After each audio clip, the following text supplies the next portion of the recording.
Have you ever really thought about why you eat what you eat? I mean, we all think it's just about what we're craving, right? But it turns out there are all these hidden forces shaping every single meal. And today, we're going to pull back the curtain on them.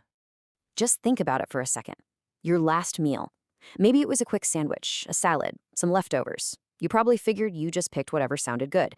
But what if I told you that choice was kind of made for you, long before you even got hungry?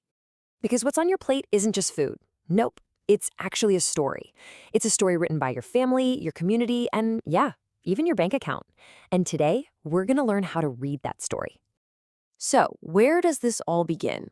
Well, first up, we have to dive into maybe the most powerful and often invisible influence there is, our culture. It's pretty much the foundation of our entire relationship with food. So, what in the world are cultural factors? Put simply, they're kind of like the unwritten rule book for eating that we learn pretty much from birth. It's the what, the when, and the how of food that gets passed down to us from our community. And you can see just how deep this goes. We're talking about those traditional recipes passed down from your grandparents, the dietary rules that are tied to your faith or beliefs, those specific foods you only eat during certain holidays, and yeah, even the simple day-to-day food habits you just picked up from your family growing up. You know, this quote just nails it. Choosing that home-cooked meal isn't just about taste or calories, it's an act of identity. It's a way of saying, hey, this is who we are, this is where we come from. It connects us to our own history, to our values. But culture, that's only half the story. Let's peel back the next layer, because even if our traditions are telling us to eat one thing, there's another powerful force that often gets the final say: economics. This is where what we want to eat crashes into the reality of what we can actually afford. So, economic factors. This is all about the practical, real-world stuff. It's the hard math of your income, the price of food at the store, and what's even available to buy in your neighborhood in the first place.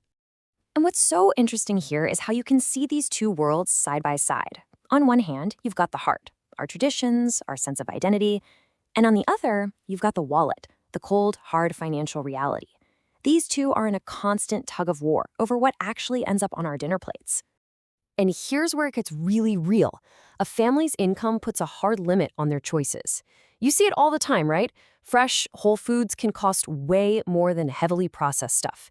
And sometimes you might live in a place where there isn't even a grocery store with fresh produce nearby.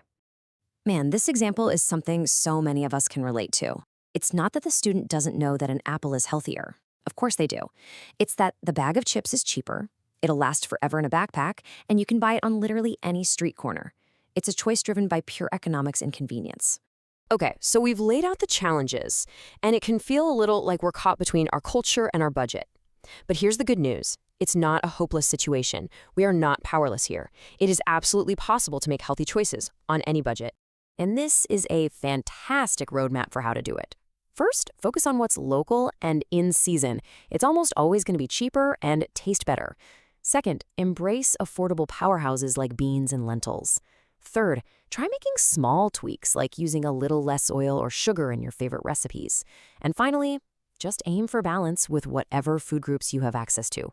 It doesn't have to be perfect. And that's really the key. This isn't about running out and buying a bunch of expensive, trendy health foods. It's about empowerment. It's about taking the resources you already have, local ingredients, simple recipes, and turning them into something that's good for you and your wallet. All right, as we start to wrap this up, it's so important that we broaden our perspective a bit. Understanding all these forces isn't just about figuring out our own plates. It's about understanding and respecting everyone's plate all over the world. This is such a critical point. The idea that there's one single perfect diet for the entire planet is just a myth.